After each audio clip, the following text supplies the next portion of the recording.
Bueno, empecé a ejercer, ¿no?, el derecho desde los vínculos interculturales, que era lo que yo quería. Buenísimo. Pero empecé a entrar en contacto con esto del derecho de autor, del mundo del copyright, cómo funcionaban, coproducciones, colaboraciones, y ahí es donde dije, bueno, necesito saber más sobre esto, y me empecé a especializar, a estudiar muchísimo, a investigar mucho.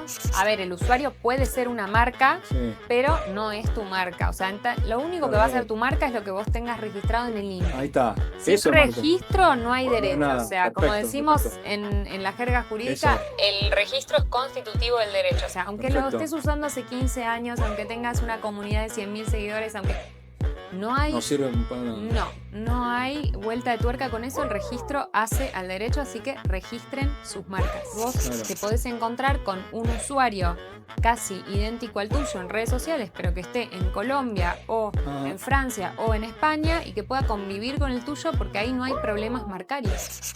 No necesitas tener la marca registrada para, digamos, ejercer derechos de autor, y tampoco necesitas tener la obra registrada para hacer valer tus derechos de autor. ¿Registrar una marca es un gasto o una inversión? Bueno, señoras y señores, bienvenidos a otra emisión de esta segunda temporada de este ciclo que hemos dado en llamar Será Injusticia. Como siempre les digo, por favor, síganos en las redes, Será Injusticia, en TikTok y en Instagram.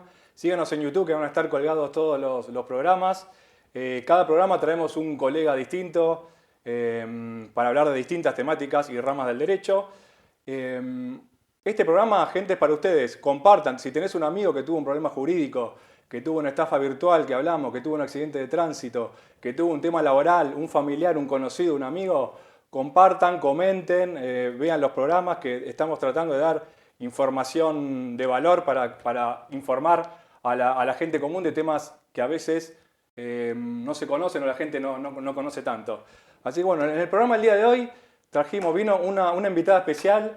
Le podríamos decir que es la reina del derecho creativo, algunos la llamaron, pues, le vamos a dar ese título. Un montón. Ella es abogada especialista en propiedad intelectual, derecho y registro de marcas, es asesora de creativos, asesora, ¿no?, de actores, de emprendedores, asesora del Teatro Colón, fundadora de Polis Creativa, no sé cuántos títulos más tiene, ahora nos va a comentar todo lo que hace porque está muy bueno. Es como que ejerce el derecho desde otro punto de vista, ¿no? Yo creo que no como esos abogados y abogadas viejos que venían de traje, como muy apartados del cliente, como que ella lo encara de otra manera, como más darle una información como más cercana y otro trato al cliente. Así que bienvenida, doctora Agustina Loburo.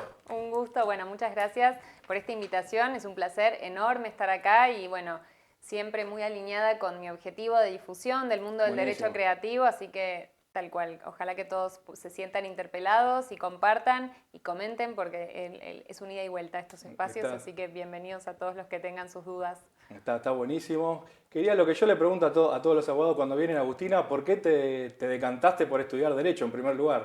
En realidad fue una decisión absolutamente estratégica. Yo quería ser diplomática. Y entonces, dentro de las alternativas de las carreras que más se acercaban después a los exámenes que hay que rendir al momento de concursar para ingresar al ISEN, que es el Instituto del Servicio Exterior, me parecía que Derecho era una carrera que te daba un amplio espectro laboral. A mí siempre me gustaron, obvio, las series, las películas, ¿no? Esa cosa, yo tengo la vocación de la justicia social, pero sabía que acá en Argentina no se ejercía el derecho como te lo muestran en las series y en las películas norteamericanas, así que con mucho criterio fui a estudiar Derecho con un objetivo que era, tener una buena base de conocimientos para poder concursar en el Servicio Exterior de la Nación, y después la vida me terminó llevando hacia otros lados. Camino. ¿Eso nunca ejerciste? No, concursé 3 veces y no pude ingresar, y bueno, cerré esa puerta en mi vida. Y me gustan mucho los vínculos interculturales y pensé que existían otras formas de ejercer desde ese lugar. En la carrera igual me apasioné, yo soy una persona muy curiosa, entonces la carrera me encantó, la pasé bárbaro, cada materia para mí era un mundo, no es que la estudié pensando en el objetivo ulterior y nada más, siempre con vocación, pero fue una decisión estratégica. Bien, y contame cómo te derivaste a esto de redes sociales, marcas, ¿no? Asesoramiento de la parte creativa. Sí, En la carrera, no sé si tuviste la misma suerte que yo, pero no tenemos una materia que es propiedad intelectual. Claro, no. Hay comercial que exacto, general, creo que en tenemos algún lado. comercial, tenemos reales, tenemos Sí. contratos. Entonces, Alguna materia de marcas debe haber, me imagino, no me acuerdo. no hay una materia ¿no? de marcas, bueno, por lo menos en la carrera de grado tradicional. Claro. Después, creo que en la especialización de empresarial de la UBA tienen patentes y marcas, pero digamos, como no está no hay algo en la específico. carrera, exacto, en la currícula troncal, digámoslo de algo alguna para manera. profundizar no hay. Exacto, entonces la verdad que no era una rama del derecho que yo tuviera tan presente, como hay un montón de otras que tampoco, digo, aduanero, aeronáutico, son todas como muy específicas, de nicho, les dicen. Sí. Y entonces fue algo sobreviniente. En mi familia, bueno, hay artistas, mis dos hermanos, mi hermano mayor, mi hermana menor, son artistas. Y yo soy muy apasionada del arte y la cultura y siempre me interesó. De hecho, mientras estaba estudiando Derecho, registré mi propia marca de cheesecake, entré en contacto con el universo bancario, pero fue realmente cuando empecé a trabajar al Teatro Colón, que la llamé a mi mamá y le dije, no entré como bailarina, pero entré como abogada. Y fue maravilloso. Bueno, me dieron, o sea, me pusieron a trabajar como parte del equipo legal, encargado de toda la parte de propiedad intelectual, en un principio más que nada de contratos internacionales. Y entonces ahí empecé a ejercer, ¿no?, el derecho desde los vínculos interculturales, que era lo que yo quería. Buenísimo. Pero empecé a entrar en contacto con esto del derecho de autor, del mundo del copyright, cómo funcionaban, coproducciones, colaboraciones, y ahí es donde dije, bueno, necesito saber más sobre esto, y me empecé a especializar, a estudiar muchísimo, a investigar mucho. Ahí entendí de qué se trataba la propiedad intelectual, que el derecho de autor era una rama dentro de todo este universo, y después ahí, por suerte, tuve varias gestiones muy amables con la idea de trabajar más en profundidad la propiedad intelectual en el Teatro Colón, y pudimos desarrollar un programa de gestión de activos intangibles en el teatro, regularizando todo el tema de marcas, modelos de diseño, contratos, la que, bueno, la propuesta que ha sido mucho el interior del teatro y siendo uno de los teatros más importantes de Latinoamérica y del mundo, obviamente que es un orgullo enorme. Está buenísimo eso, ¿eh? Y comentame un poco, porque me imagino que ejercer antes el derecho de marcas y comercial era distinto, ahora con las redes sociales, ¿cómo cambió? Explícame eso, con esta masificación de YouTube, Instagram, TikTok, redes sociales, ¿cómo cambia el panorama un poco? Bueno, digamos, desde mi óptica, desde el ejercicio profesional que me ha tocado a mí, puntualmente vi un quiebre muy importante en la pandemia porque de alguna manera todos pasamos a ser titulares de derecho, todos nos pusimos una marca o abrimos un Instagram, nos instruimos en el arte de crear contenido, entonces de repente tenemos derecho de autor, tenemos derecho marcario, empezamos a entrar en contacto con otros universos. La realidad es que antes me daba la impresión de que la propiedad intelectual estaba pensada para los grandes actores de las industrias creativas y culturales o de las industrias en general. Más empresarial, digamos. Exactamente, bueno, de hecho por eso las materias se dan en la especialidad de empresarial. Entonces, creo que de alguna manera la expansión del entorno digital masificó el acceso a la información y también empoderó, es decir, porque el derecho de la propiedad intelectual no está pensado solamente para empresas, simplemente que estaba ejercido de esa manera también en parte porque, bueno, a un individuo le resultaba muy oneroso acceder a asesoramiento legal por temas tan puntuales. Así que para mí ese fue un punto de quiebre y ahí es donde cambió y bueno, la gente empezó de alguna manera a hacerse de esa información y ejercer sus derechos. Hoy un influencer es su propia empresa, hoy ya no, o sea, cambió un poco el de juegos, hoy es como, ¿no? Un youtuber, un TikToker, ¿no? Se piensa la legislación específica para esas personas, para esas carreras, ¿no? Claro. Y bueno, es llamativo, evidentemente genera mucha facturación y lo que genera mucha facturación genera mucho interés. Totalmente. Igual no sé si es bueno o malo, pero creo que algo más filosófico por ahí, que pienso yo, es como que uno está como impuesto ahora que, esto que te digo yo, vos mismo como individuo tenés que ser tu propia empresa y siempre estar, viste, generando dinero. Me parece que es algo actual eso, algo... Absolutamente. Y al mismo tiempo... Con presión, mucha presión, ¿no? Mucha presión, esta cosa de, bueno, la inteligencia artificial viene a sacarnos el trabajo, viene a facilitarnos la vida, sin embargo, nunca estuvimos más saturados de trabajo, de cosas para hacer, de temas que ahora siento cada vez son más las cosas, nunca terminamos de estar tranquilos, de paz. Siento que de alguna manera antes entrabas a la oficina a determinada hora, salías a determinada hora y tu rumbo. Hoy en día vivimos hiperconectados. Totalmente, sí. No sé si bueno o malo, creo que en algún punto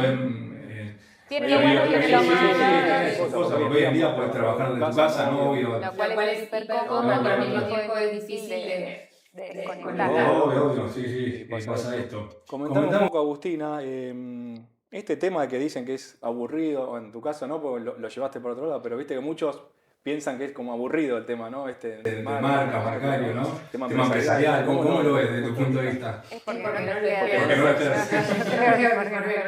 me parece apasionante y todos los días hay un escándalo, esto lo hablábamos detrás de escena, es realmente vertiginoso la cantidad de... Hoy en día más con las redes sociales, porque hoy te pueden copiar cualquier cosa, ¿no? Es impresionante la impunidad que la gente maneja y la realidad es que hay, o sea, justo hace poquito tuvimos la fortuna de poder incorporar una paralegal en el estudio y yo le comentaba, o sea, la mayoría de trabajo era remoto y digo, pero... Quédate, o sea, no me interesa, no necesito que estén, digo, la dinámica de trabajo es tal que vas a saber que todo el día, o sea, el día que estás asignado para que estés trabajando con nosotros, lo vas a tener ocupado en cosas porque a pesar de que seamos un estudio chiquito, trabajo sobre eso. Hay todo por hacer y realmente nos reímos cada rato de esa frase que en su momento le dije a Valen porque realmente es así, o sea, por suerte tenemos mucho para hacer desde trabajo interno porque esto es algo que me parece importante destacar, sobre todo en un podcast con el enfoque jurídico, y es que en la facultad no nos enseñan a tener nuestro propio estudio, ¿no? Como no nos enseñan a ser nuestros propios jefes, a ser abogados independientes y todo lo que implica, no sé, atención al cliente, bueno, finanzas, comunicación, marketing, toda esa parte tan importante de tener un negocio, no nos la enseñan. Entonces, muchas veces tenemos que estar trabajando en esa estructura y obviamente muchas otras veces estamos trabajando con el cliente. No sé con quién lo hablé, pero con alguien estoy seguro que lo hablé, con colegas, que uno sale técnicamente solvente, entre comillas, también, pero no sabes ni moverte ni ejercer el derecho, porque una cosa es estudiar la Constitución, lo que dice, y otra cosa es cómo se aplica en la realidad. Y otra cosa es no sabes eso, armarte un estudio, generar clientes, ¿no? Exacto. Tema de marketing y hablar, porque esto es relativamente nuevo también, todo lo que es redes sociales y marketing es... Sí, o sea, en realidad el marketing es antiguo, pero que se aplica hoy. Las redes sociales, que eso es otro idioma, digamos, otro mundo. Sí, bueno, y hay muchos estudios jurídicos o abogados como que se abren en Instagram, literalmente la comunicación que usan en redes, vos decís como, claro, no supieron adaptarlo, o sea, realmente no están incorporando la información o ese servicio, simplemente están como apareciendo en redes. No es solo eso, o sea, hay todo un trabajo, hay todo un lenguaje que además muta constantemente.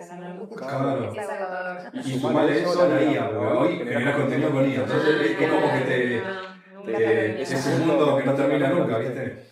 Bueno, entremos de lleno en el tema marcas, que es tu especialidad. Contame primero lo más básico para que entienda la gente, ¿qué es el INPI? Que por ahí algún desprevenido que no sepa. Exacto, puede ser. No, a veces lo confunde con el INTI, así que no es el INTI. El INPI es el Instituto Nacional de la Propiedad Industrial, o sea, propiedad intelectual como la rama general, derecho de autor.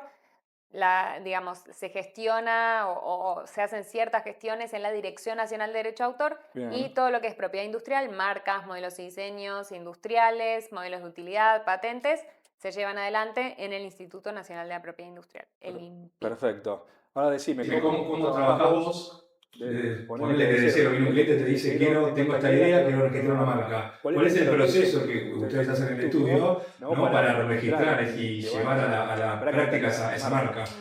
Bueno, a nosotros nos gusta siempre dar un trato de cercanía, o sea, conocer quién va a estar del otro lado. Entonces, parte de nuestro servicio, y es un no negociable, es tener una primera conversación con el cliente. O sea, todos nuestros servicios incluyen un encuentro de estrategia, que es básicamente conocer quién está del otro lado, qué quiere hacer, hacia dónde quiere llevar su proyecto, porque en base a eso lo vamos a pensar en una estrategia de registro, de contratos o de lo que necesite. Entonces, bueno, ¿quién sos? ¿De qué trata tu proyecto? Bien, tenés un signo distintivo, algo que te va a identificar y te va a distinguir de tu competencia en el mercado. Sí, bueno, eso es lo que vamos a proteger con una marca. Puede ser una denominación, puede ser un conjunto de denominación con elemento gráfico, puede ser sobre un elemento gráfico, puede ser un claim de marca, un eslogan, una bajada, cualquiera de esos signos, bueno, en algunos casos sonidos,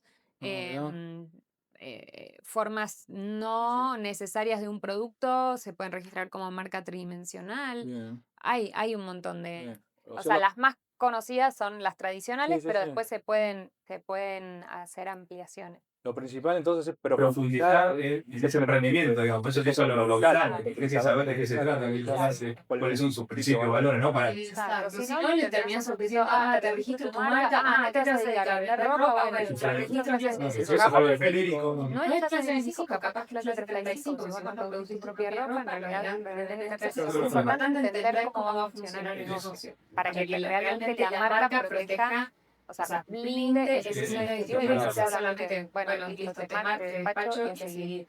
Que esto es algo que creo que vos remarcás, que vos tenés también lo del derecho preventivo, ¿no? Que vos haces el análisis para prevención, para que vos el día de mañana no tengas problemas, o no te quieran copiar, o no se pongan a tu registro, ¿no? Minimizar el riesgo. Digo, no podemos eliminarlo porque sabemos, digo, el derecho siempre, aunque vos hagas todo bien, del otro lado nos interpreta que algo está mal y tenemos un litigio en puerta. Pero cuando mejor posicionamos al cliente, más fácil le va a ser sobrellevar esa situación. Sí, el mejor análisis legal que uno le pueda dar, ¿no? Brindar para minimizar eso. Perfecto. Definitivamente. Comentame algo que tengo intriga, porque ahora, viste que está mucho de moda, uno se saca un Instagram, un usuario, ¿no? Ese usuario es lo mismo que tu marca, lo tenés que registrar, contame eso, No, que, por supuesto, porque muchos no saben. Sí, por supuesto que no. Ahí está. A ver, el usuario puede ser una marca, Sí. pero no es tu marca. O sea, lo único que va a ser tu marca es lo que vos tengas registrado en el INPI. Ahí está. Sin Eso registro no hay derecho. nada. O sea, como Perfecto, decimos perfecto. en la jerga jurídica, Eso. el registro es constitutivo del derecho. O sea, aunque lo Perfecto. estés usando hace 15 años, aunque tengas una comunidad de 100.000 seguidores, aunque no hay... No sirve para nada. No hay vuelta de tuerca con eso. El registro hace al derecho, así que registren sus marcas. Claro. Después lo que termina pasando también es que las redes sociales funcionan en todo el mundo y los registros marcarios son territoriales. Entonces vos te podés encontrar con un usuario casi idéntico al tuyo en redes sociales, pero que esté en Colombia o en Francia o en España y que pueda convivir con el tuyo porque ahí no hay problemas marcarios. Salvo que estemos frente a un caso de competencia desleal porque te esté copiando todo, lo que sea. Pero digamos, desde el punto de vista marcario, a Instagram, si no estás en el mismo territorio, no le interesa que coexistan dos usuarios con el mismo hashtag. Bueno, de hecho, Instagram lo que quiere es facturar en publicidad, no le importa, ¿no? Me imagino. O sea, tiene ciertas políticas y como favorables, pero bueno, digamos, siempre y cuando se pueda correr de ese lugar, lo vamos a hacer. Perfecto. Comentame un poco esto de los... ¿Qué pasa cuando hay nombres parecidos, no? O sea, ¿cómo se analiza un caso así? Siempre lo que decís vos, me imagino. Primero el que registró primero. Exactamente. O sea, ese es el punto fundamental. O sea, si la marca está registrada, tiene un número de derecho. Después lo que se hace es un análisis de confundibilidad justamente para identificar si existe la posibilidad de confundir algo. O sea, la marca tiene una doble función. Por un lado, esta función de de permitir a tu consumidor elegirte desde un montón de proveedores de los mismos productos y servicios que vos en el mercado. Entonces tiene la función de identificarte, pero también al mismo tiempo tiene la función de cuidar al consumidor respecto de que pueda realmente elegir, porque detrás de una marca siempre hay valores, hay calidad, hay una serie de elementos que el consumidor elige. Entonces, facilita de alguna manera esa elección a través de un signo distintivo único. Si no, uno tendría que estar definiendo lo que quiere consumir cada vez que lo va a consumir y así todo se podría generar confusiones. Porque si vos vas a un kiosco y decís, quiero una bebida gaseosa, azucarada, negra, con cafeína, por urgente puede ser una marca o puede ser la otra. Mientras si vos decís, quiero Coca o quiero Pepsi, es clara la elección y en general no se no son reemplazables. El que elige una marca no elige la otra. Perfecto. Opta por agua gases, como diría. Los clientes tienen más fidelidad a la marca, ¿no? Exactamente. Entonces te permite, digamos, cuidar al consumidor para que realmente pueda consumir lo que está buscando, al proveedor que está buscando, y al mismo tiempo te permite a vos evitar que tu competencia reverte tu reputación o se utilice tu reputación para quedarse con parte de tu mercado, no usando tu marca sino tu posición. Entonces ahí es donde decimos, bueno, en virtud de esta situación, cuando una marca se registra, tiene un derecho de titularidad sobre ese signo distintivo y tiene la posibilidad de oponerse a registros que resulten parecidos visualmente, fonéticamente o ideológicamente a lo que ya tiene registrado. Entonces ahí es donde viene el segundo paso. Primero conozco al cliente, después hago un estudio de antecedentes marcarios para identificar si lo que quiere registrar está ya previamente registrado o no, o si hay alguna marca similar, qué grado de conformidad tiene. Ahí está. Contame un poco cómo es esto de este proceso de oposición. ¿Hay posibilidad de negociar? No conozco bien de profundidad cómo es. Hay posibilidad de negociar, pero la realidad es que, o sea, estadísticamente, no sé si son tantos los casos donde se negocia.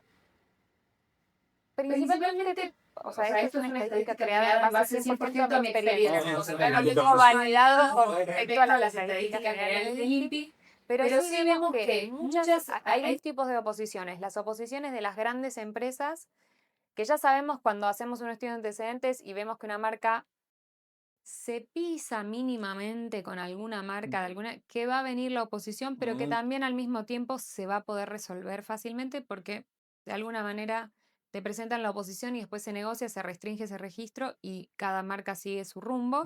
Y después tenemos las oposiciones de terceros que son, digamos, marcas más pequeñas, pero donde la oposición realmente hace sentido, o sea, sienten realmente que estás de alguna manera pisando su terreno y ahí suele haber cero margen de negociación y la resolución pasa más a una instancia de argumentos en el marco del proceso que te admite el INPI y después es el INPI finalmente quien va a terminar resolviendo la situación. Está bien. Sale una resolución del INPI que dice corresponde o no corresponde. Pero vos ves que realmente las oposiciones son realmente, digamos, que corresponden o a veces se oponen por oponerse. No, hay muchísima oposición que uno dice que pérdida absoluta de tiempo. Claro, que no tiene mucho sentido. Porque demora mucho el proceso, una oposición hace demorar mucho el proceso porque quedas dependiendo de los plazos de notificación de cosas, como que todo se resulte más engorroso y sí, no siempre están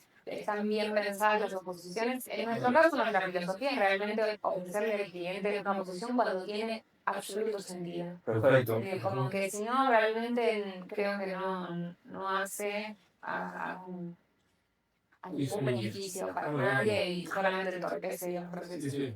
No, yo lo pienso por ahí con alguien que, lo que te digo esto, que negociar o sacar algo de plata o ponerse como para, sí, pero por esta contienda en general, en el marco de las oposiciones no se negocian. No, por eso. Por eso es un tema de... Tiene sentido entonces. Bueno, comentame un poco esto que me interesaba también. ¿Alguien pone una marca y no usarla nunca? ¿Pasa? Sí, tiene sentido. Pasa muchísimo y en parte el INPI generó un sistema para tratar de alguna manera de evitar digamos, ese accionar, a pesar de que en realidad es un tema de alguna manera teórico, pero bueno, cuando uno registra una marca, a los 5 años de conseguida tiene que presentar una declaración jurada de uso, de alguna manera para validar que lo que se registró efectivamente se está utilizando, y después a los 10 años se presenta la renovación. Lo que va a terminar sucediendo en alguna medida es que se registra una marca, no se use y a los 10 años no la renueve, porque alguien que registró una marca que no va a usar, no sé si está pendiente de la renovación. Salvo que él haga registro preventivo, ¿no? Como para de alguna manera limitar un poquito más su micro. Claro. Pero es que si no la usa no tiene tampoco sentido, ¿no? Una renovación. No. Decime, ya me fuiste dando algunos parámetros, pero ¿cuál es la diferencia entre una marca fuerte y una marca débil? Me imagino que al principio el análisis que uno hace a priori, ¿no? Exactamente. A ver, la realidad es que cuando menos descriptiva sea una marca, mejor. O sea, nosotros siempre recomendamos que no utilicen palabras que sean propiamente descriptivas del segmento de productos o servicios que quieren ocupar, porque bueno, una marca descriptiva directamente no se puede registrar, pero que tenga algún elemento que pueda ser muy como recurrente en el nicho, tampoco le da distintividad. Entonces, para nosotros siempre menos es más. Ya cuando le agregan marca principal y abajo un claim, como si te dijera joyería artesanal o, no sé, wellness, digo, no le aporta distintividad a la marca. Es algo genérico, claro. Y para mí la complejiza. O sea, para mí lo mejor que se puede hacer en términos marcarios es buscar una marca que sea de fantasía, porque entonces ahí va a tener absoluto carácter distintivo, y cuando menos se le agregue en términos de palabras descriptivas que de alguna manera quieren ayudar al signo a posicionarse en el mercado, menos le van a aportar. Ahora uno puede registrarlo y después usar el claim wellness, bienestar o joyería. Eso no hay ningún problema, pero yo lo que digo es que no lo veo muy viable en términos de registro marcario. Igual no habría problema que se haga, que se registre, te lo van a registrar, pero vos decís que el problema es de identidad, digamos, de salud, ¿no? Bueno, en algunos casos incluso va a depender, el INPI ha corrido vistas por considerar que ciertos claims o son descriptivos o confunden al consumidor. Puede llegar a tener algún problema. O sea, por eso, entonces cuanto más le agreguemos, está bien. más margen de posibles vistas de fondo nos corre el INPI. En teoría, ahora se va a simplificar el proceso y muchas de esas cosas el INPI no las va a estar auditando como antes, pero como es muy nuevo, es novedoso el nuevo procedimiento, todavía no tenemos registros claros de bueno, qué es lo que va a estar observando y qué no. Pero sí, digamos, puede generar, cuando uno utiliza ciertas descripciones como artesanales o saludables o orgánicos, palabras que no puedas dar fe de realidad, pueden generar inconvenientes desde el punto de vista Está bueno, bien. Entonces, pasa lo que ya fuimos diciendo, ¿no? ¿Qué consejo le darías a un emprendedor, a un youtuber, a un influencer? Que registren su marca. Eso, lo primero que registren. La idea es que después no registren su marca. No hay después, es muy difícil para los abogados trabajar con algo menos que eso. Claro. Y vos recomendás antes de, por ejemplo, hacer un proyecto, ¿no? Un emprendedor, un influencer, alguien, una persona física. ¿Recomendás primero registrar y después salir al mercado? Sí. Y porque no te arriesgas a que alguien vea a ver, si vos no estás registrando tu marca, estás haciendo un proyecto, estás haciendo tu marca, en algún punto no ves en el éxito del proyecto. Bueno. Para mí, digamos, una decisión personal, no estás confiando en que vas a ser lo suficientemente exitoso como para que admite que tomes ese trabajo. Entonces, si vos no estás viendo que se ve otro lo registra primero, te excluyes del mercado. O sea, ahí no hay malicia ni nada, o sea, no hay mala fe. Uno, ya sabemos, uno tiene que probar la mala fe. Si vos mala fe, probarla. ¿Por qué voy a tener mala fe? Perfecto, bueno, ya saben, registren las marcas.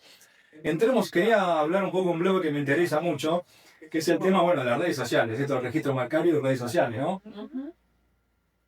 Que bueno, con la explosión esta también hay muchos temas, ¿no? De influencer en Instagram, que sacás contenido muy seguido, ¿no? Entonces, bueno, un poco ya dijimos, entonces, en primer lugar, el nombre de usuario en Instagram o en TikTok o en YouTube no es marca registrada, no es nada, o sea, no tenés derecho a nada. Listo, para tener el derecho sobre una marca específica tenés que ir al INPI y registrarlo.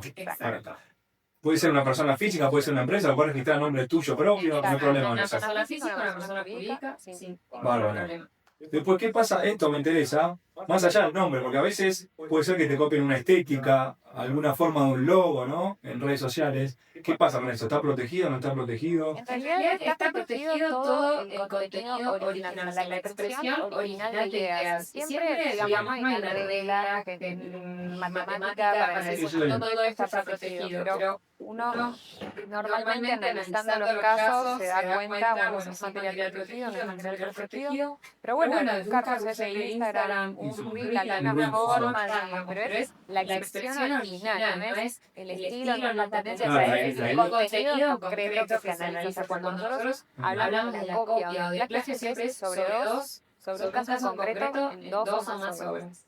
Si no estamos analizando eso, estamos como teorizando en el aire. Bueno, me estaba diciendo, Agustín, que tenemos un pequeño corte por técnica.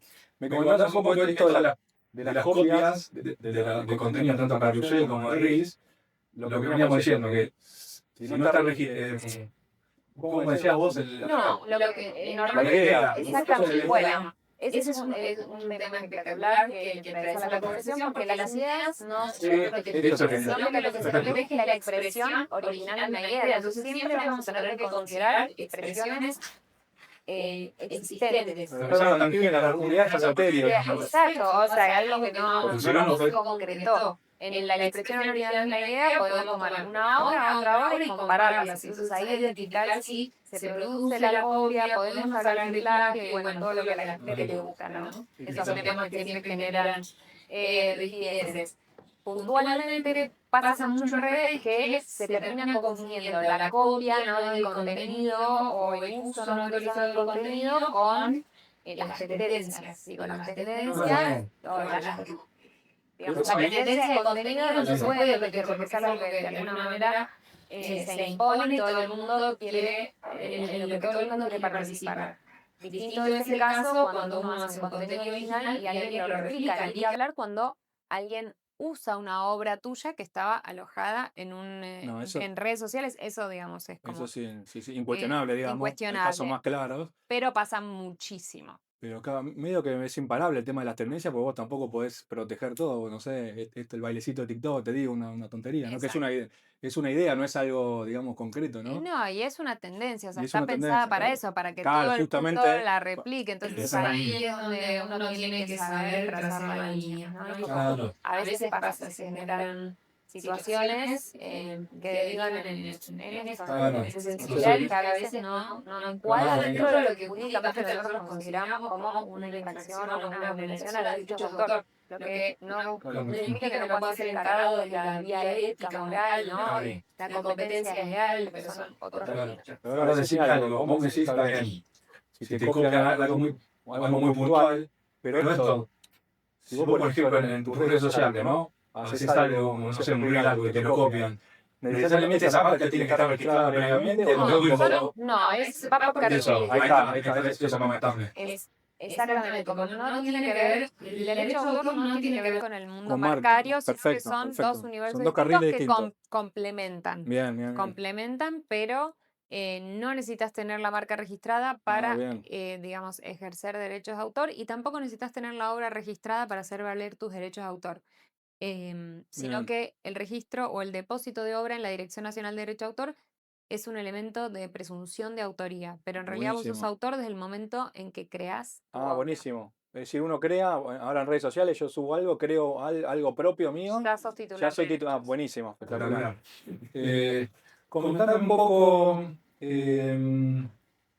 quería ver por este lado, ¿no? Bueno, esto es como parodias, homenajes, ¿no? O sea, ¿cuál es el límite, no? Porque en definitiva, si vos, te doy un ejemplo, su homenaje a alguien, está mencionando a alguien, ¿no? Y ya es como un disclaimer, ¿eso cuál es? No, en realidad nosotros, en nuestra legislación, existen distintas tradiciones jurídicas y cada una tiene sus particularidades. En el caso de la acción jurídica anglosajona, tiene...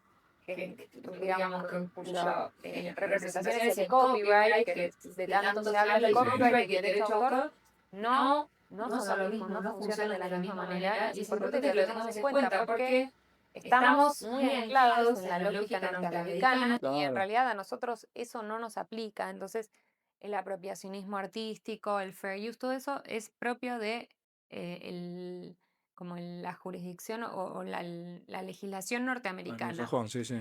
Y el tema es que las redes sociales están ancladas en países que suelen tener estas tradiciones, entonces vemos que se dan ciertas situaciones, pero que no las podemos extrapolar a nuestra normativa. Nosotros tenemos una ley que es la 11.623, que va a cumplir casi 100 años, desde 1933.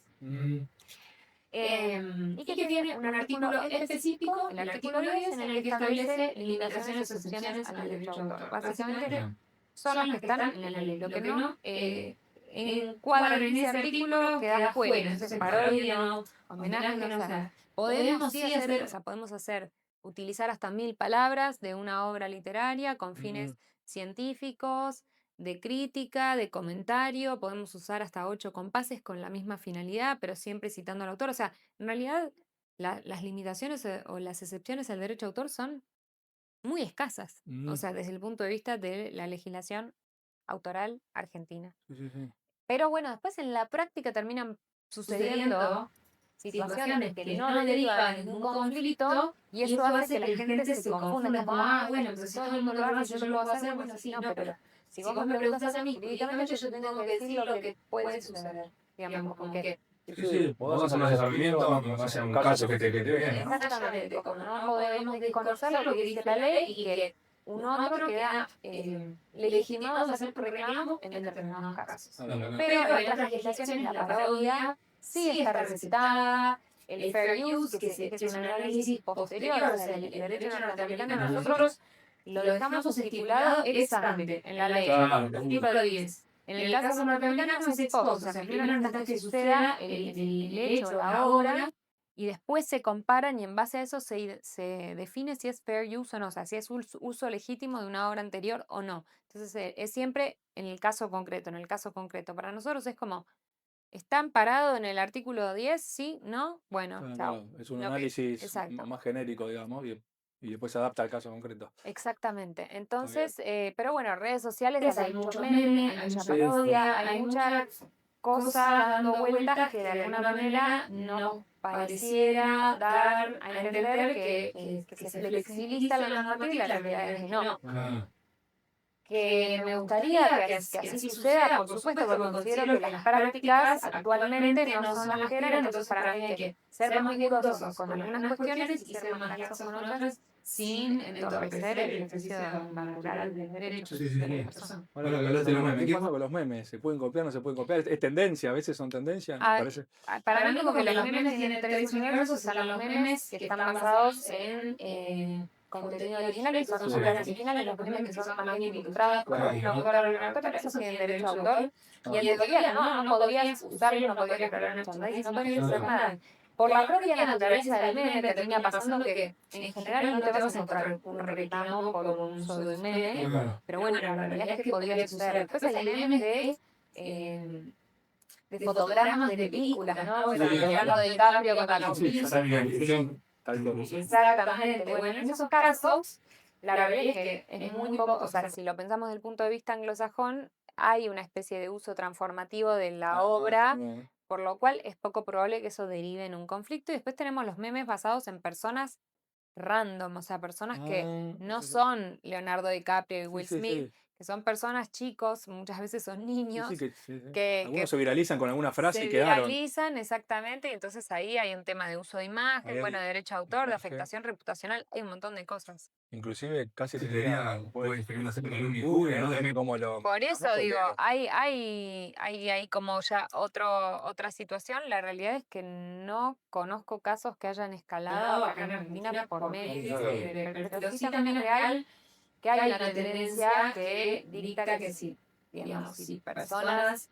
relevantes, celebridades se exponen mucho a entornos televisivos, digitales, que bueno, de alguna manera se transforman en memes y que eso después va a circular y en alguna medida, bueno, ese uso está amparado por la libertad de expresión, bueno, el comentario, y siempre y cuando esté encuadrada la ley, citada y todo, podría llegar a pensarse mejor o peor, pero bueno, la ley no nos da muchas herramientas.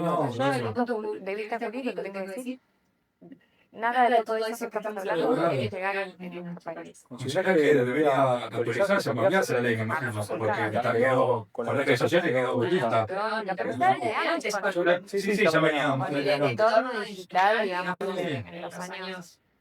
Sí, después que empezó internet y más allá. Exactamente. Hoy ya hoy ponía más, porque ponía también sí, es otra profesión. La realidad es que igual nuestra ley, hay que decirlo, es muy robusta porque sobrevivió todos los años y sigue funcionando al efecto. Es real también que Argentina ha sido siempre un país que ha ratificado todos los tratados en materia de propiedad intelectual del autor de la Organización Mundial de la Propiedad Intelectual, con lo cual, de alguna manera, operativamente, eso se puede aplicar.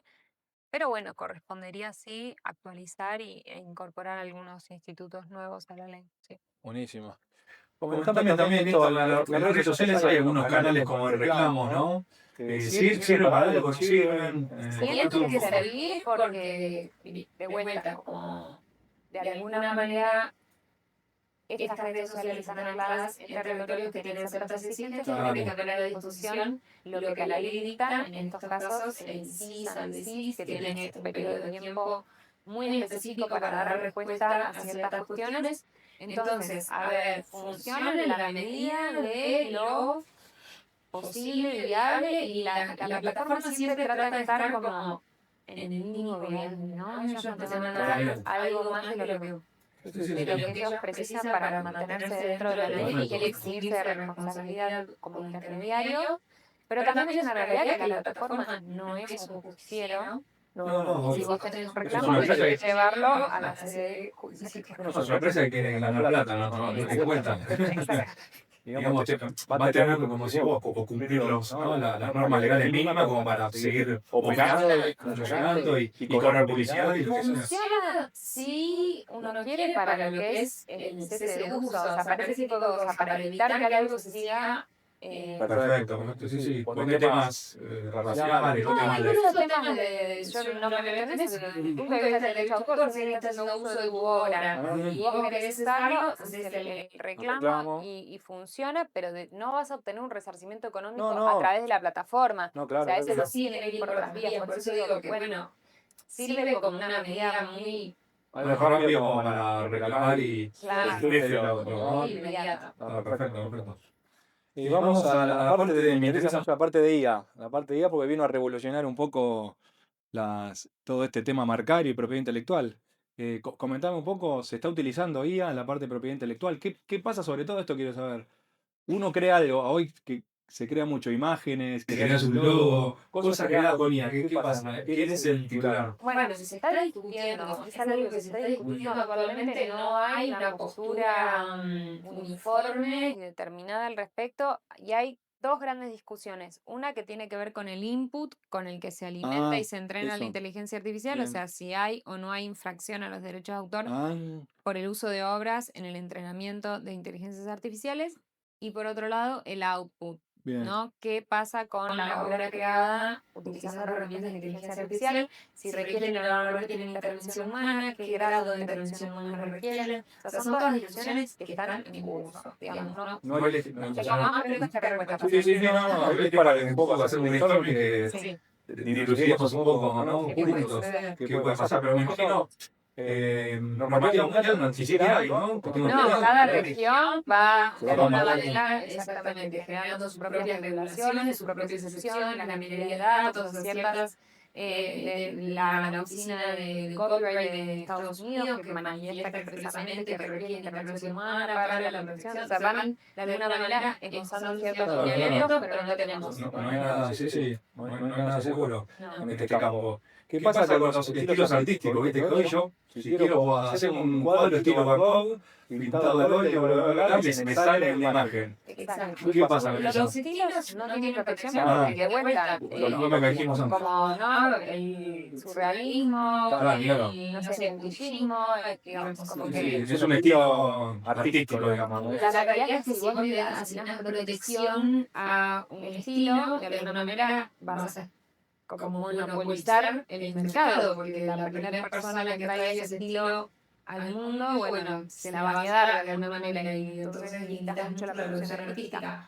Pero es real que hay ciertas obras que son realmente muy originales desde el punto de vista legal, Sí. o sea, de esto, de la expresión del autor plasmada en la obra, y que de alguna manera cuando vos estás utilizando la inteligencia artificial para producir algo con ese estilo, de alguna manera salís o sea, primero es evidente que se entrenó la inteligencia artificial con esas obras para Claro. producir ese resultado Ah. y que ese resultado además compite deslealmente en el mercado con la obra original. Claro. Igual yo me imagino que También tiene que ver con vivo, decir, yo voy a lucrar con eso, es una cosa, si yo lo hago para fines recreativos míos es otra, ¿no? Es que en realidad el que lucra es el intermediario, que es la plataforma que te ofrece a la sociedad que lo haga. Sí, sí, cobra la suscripción y lo puedes hacer. Pero igual yo creo que tiene que ver con lo que decimos con el prompt, ¿no? El input, porque una cosa que yo le diga, haceme un cuadro al estilo Markov, yo ahí le estoy dando algo muy específico. En cambio, yo le digo, haceme un cuadro surrealista, no, es distinto. Me imagino que lo que decís, vos hay que analizar, ¿no? El input y el output, ¿no? Sí, hace poco tuve la oportunidad de participar de una charla donde un ingeniero de alguna manera nos explicaba cómo funciona la inteligencia artificial y hace que toda la discusión se complejice mucho más. Porque desde el punto de vista técnico no parecía haber un uso expresivo de la obra y sin embargo hay algo del resultado y la explotación del mercado que nos da la pauta de que sí. Entonces es mucho más complejo de lo que parece. Sí.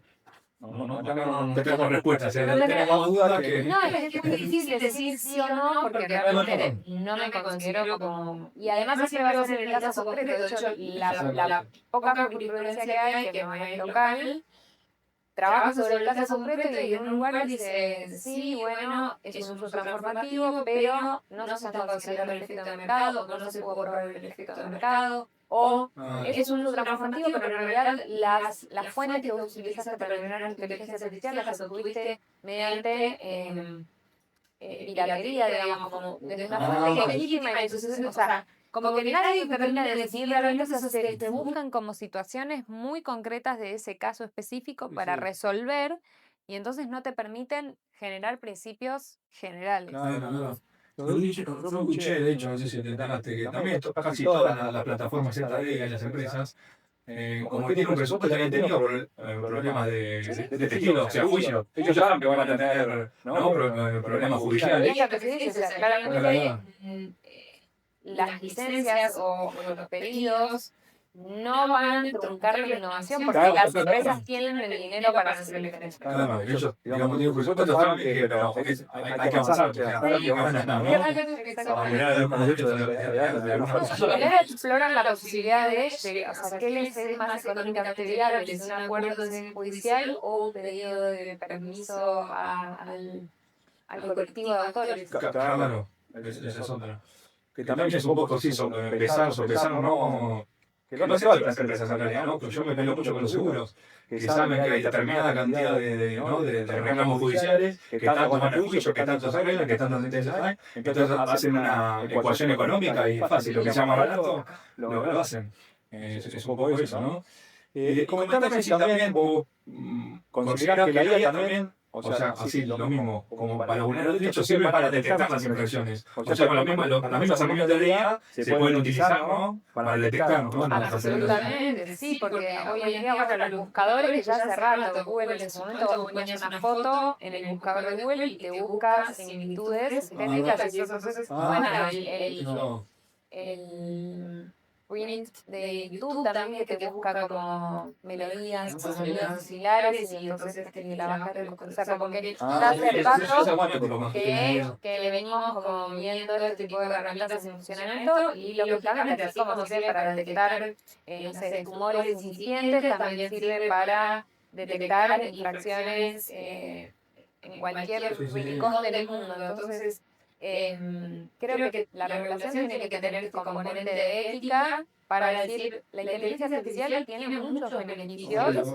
pero tiene que estar correctamente regulada. Sí, tiene que ver cómo lo usa la persona, ¿no? Esto que dice mucho que nos va a reemplazar. La realidad, el que te va a reemplazar para mí es la persona que sepa utilizar la herramienta. No es la IA, sí, digamos, es una herramienta. La IA no puede reemplazar a nadie, tal cual. Como yo te diga que sí, un libro te va a reemplazar. No, yo leyendo ese libro y no tengo mi conocimiento, voy a hacer mejor abogado que otra persona. Esto es lo mismo. La idea es lo que adquieren, por lo menos por ahora, no se pongan el cuerpo de Terminator, estamos bien. Claro. Cuando le pongan esa carita, bueno, ya es un chiste para personas más frescas, más atletas. Pero sí, tanto no le demos esa posibilidad, la IA requiere de un agente humano para funcionar, Sí, sí. por lo menos para esto, en este ámbito.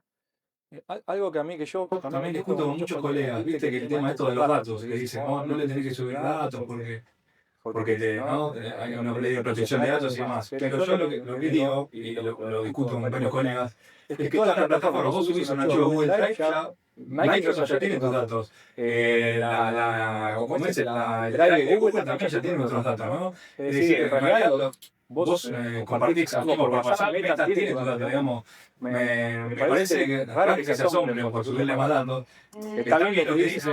Igual de vuelta, volviendo justamente a esta clase que tuve la oportunidad de asistir, a mí me abrió mucho la cabeza porque entendí finalmente lo que hace la inteligencia artificial lo que hace el desarrollador es generar un corpus, Claro. todo lo transforma en texto, ese texto todo se va a transformar en ecuaciones matemáticas, o sea, en como pequeños fragmentos estadísticos. Sí. Entonces todo lo desgrana en palabras que además estadísticamente van asociadas las unas con las otras. Entonces lo que hace el modelo es predecir, bueno, qué palabra vas a venir en función de las palabras que usaste antes, y todo eso es lo que termina como produciendo resultados. De texto, imagen, lo que sea, pero igual funciona de la misma forma esto de desgranar texto, algoritmo matemático, resultado. Entonces, cuando uno le sube información al sistema, no es que de repente vos le subís un contrato y entonces ahora la inteligencia artificial sabe lo que esa empresa como Sí, no sé, le subís un está balance. está negociando con un talento, ¿no? Claro. Sino que lo que haces es entrenar a la inteligencia artificial estadísticamente. Entonces, si vos le subís mucha de esa información que normalmente era confidencial, va a dejar de ser confidencial porque va a pasar a ser parte de la estadística de esa plataforma. Entonces tiene que ver más con eso, no con que te va a filtrar específicamente el dato del contrato. No, no es un tema de federación, es un tema de cómo entrena los De algoritmos. que participás, de que empezás a sumarme a la estadística. Claro. Pero de hecho, viste que hay un botoncito, creo que todas, ChatGPT en todas, que es no quiero entrenar o algo así, dice, ¿no? Que le recomiendan deshabilitarlo, pero no sé si están. ¿Verdad? No sé. Pero... Ya todo nuestro contenido de redes para entrenar las inteligencias artificiales, nadie nos preguntó. Por eso te digo, ya las empresas tienen todos los datos. No, y además hoy en día se escudan y se amparan en decir que no transparentan cómo son sus procesos de entrenamiento en función de la confidencialidad y el secreto empresarial, pero bueno, finalmente estamos todos a oscuras. Sí. Bueno, hacemos una última sección. Yo quería hacer un tipo ping-pong. Ya te respondimos. Hacemos un clic con las preguntas. Vamos. ¿Te pueden robar ideas? No, porque No. las ideas no son No protegibles. Te pueden plagiar o usar una expresión original de una idea que sea propia. Espectacular. ¿Registrar una marca es un gasto o una inversión? Tremenda inversión, Bien. no se discute. La mejor inversión que podés hacer. ¿Qué es más peligroso, no registrar tu marca o elegir mal el nombre desde el principio? No registrar tu marca, porque elegir mal de alguna manera, bueno, si la registras y después es tu marca y está registrada, está todo bien. El problema es elegir mal, iniciar el proceso y que te la rechacen porque ya existía. Bien, siempre, como sea, registrarla. Registra tu marca. Después el proceso es, ¿una cuenta de Instagram con muchos seguidores puede valer más que una marca registrada? En realidad son valores distintos. Son distintas herramientas. Porque ambas Sí. pueden valer siempre y cuando estén blindadas. Bien, perfecto. Copiar, bueno, esto más o menos. ¿Copiar una estética también puede ser ilegal? En realidad puede ser competencia legal. Bien. ¿Copiar un reel de Instagram puede ser ilegal? Puede ser ilegal. Puede, bien. ¿La IA vino a ayudar a los creativos o a precarizar los derechos? Ambas. Bueno y mal a la vez. ¿Y los abogados estamos atrasados para entender el negocio de los creadores de contenido? No, para mí la ley está atrasada. Bien. Los abogados, cada abogado, yo no puedo hablar por todos los abogados. No, lo que bien. puedo decir es lo que veo de la ley. Bien. Decime cuál es el mito más falso sobre marcas. Que si la usás hace mucho tiempo, la marca es tuya. Bien. Estás haciendo que claro. El mero uso de una marca te da Derecho. Perfecto. Mito. Ahora, contame algún caso que hayas tenido, el caso más absurdo que hayas tenido, si es que te acordás. Así que no lo puedo contar, porque en general se resuelven en media. Bueno, o sea, no. los casos se suelen resolver y quedás No, blindado. ahí, De casos absurdos tengo muchos. Pero ahora tengo varios. Esa respuesta tenga. Si mañana arranco una empresa, un podcast, un canal de YouTube, un TikTok o un Instagram, recomendás cuál es el primer paso que tiene que dar la persona. Asesorarse, porque va a haber usos de sincronización de música, usos de imagen de tercero, obras propias, obras de terceros, una marca que ya dijimos, tiene que estar registrada. Entonces, lo primero es asesorarse, entender qué quiero hacer, cómo lo quiero hacer, y a partir de eso plantear una estrategia y ejecutar. Perfecto. Como no te fue el mini ping pong con Agustina, Bueno, terminamos. quiero que primero quiero que digas, decir, Agustina, tus redes, para que te encuentren a vos. Es lo más anti-marketingero que van a escuchar el día de hoy, es @lowgustin, LAWGUSTINE. Me encuentran así en Instagram, en TikTok y también en LinkedIn, donde comparto distintos tipos de contenido para distintos perfiles. Los invito a seguirme en todas las redes y a conocer Perfecto. Y ahora nuestro trabajo. Espectacular. Exacto. Contame por qué el Lowgustin, ¿por qué se te ocurrió? Porque pegaba, pega el nombre, Lowgustin. Sí, en realidad quería Agustín Lauro, que es mi apellido, en realidad mi nombre es Agustina Lauro, y hice el juego de palabras de Lauro, tipo oficina de derecho, pero no estaba registrado en Instagram. Entonces, igual iba a ser re difícil. Ya Agustín es difícil de escribir, Agustín era tipo imposible de encontrar, así que salió bien. Tiene mucha pregnancia y es como bastante distintivo. Perfecto. Una última cosa que te quería preguntar. El tema del derecho creativo, ¿por qué le pusiste o por qué derecho creativo quisieras hacer? De alguna manera quería romper con esta creencia de que la propiedad intelectual era para empresas, ¿no? Grandes empresas, entonces había que darle de alguna manera un abordaje distinto y una denominación distinta. Entonces, ese es el derecho que se ocupa de las industrias creativas, por eso, porque tiene un enfoque muy específico, que es ese, puntual, el de las industrias creativas, que no necesariamente coincide con la forma de gestionar la propiedad intelectual a nivel empresarial y en otros nichos. Claro, vos querías llegar como al público, personas físicas. Sí, o jurídicas, pero de un nicho. Pero además, perfecto, al nicho de los creadores. Exacto. Bueno, Agustina nos trajo muy amablemente, vamos a promocionarlo también. La Biblia del Derecho Creativo, lo que viste vos. Con mi socio exactamente. Vamos a hacer ese primer plano, como mostramos. La Biblia del Derecho Creativo, lo vamos a... Sí, poner. Ahí está, bueno, ahí mostramos en cámara. Muchas gracias, Agustina, por el pequeño presente. Así que la disfrutes mucho. Bueno, ahora también sos un creador de contenido, tenés que nutrirte de toda esta información. Exactamente, como reciente creador de contenido tenemos que entrar en proteger todo. Muy bien. Ahora que encontramos es un mundo muy... Tenés que empezar a leer cosas, también te nutrir, es difícil, no es fácil. A veces uno lo ve cuando crean los otros y dice, no, esto es ponerse delante de una camarita y filmar, pero no, hay un trabajo muy minucioso detrás. Sí, así que bueno, Agustina, muchas gracias, espero que te hayas sentido cómoda, estuvo buenísima la entrevista. Muchas gracias a vos, Manuel, por la invitación y bueno, un gusto enorme siempre estar en contacto, conversar sobre los temas, apasionada, me puedo quedar toda la tarde si pudiera. Hacemos más el cuento, ¿viste? Para que no va a haber nada, pero bueno, gente, muchas gracias. Sigan a Agustín, síganos también a nosotros, como siempre le digo, gente. Será Injusticia en Instagram, en TikTok, en YouTube vamos a estar subiendo los capítulos y vamos a estar haciendo también algunos clips. Después van a ir saliendo clips en la semana. Así que muchísimas gracias por vernos y hasta la próxima emisión. Hasta luego. Adiós. Será injusticia, será injusticia, será injusticia.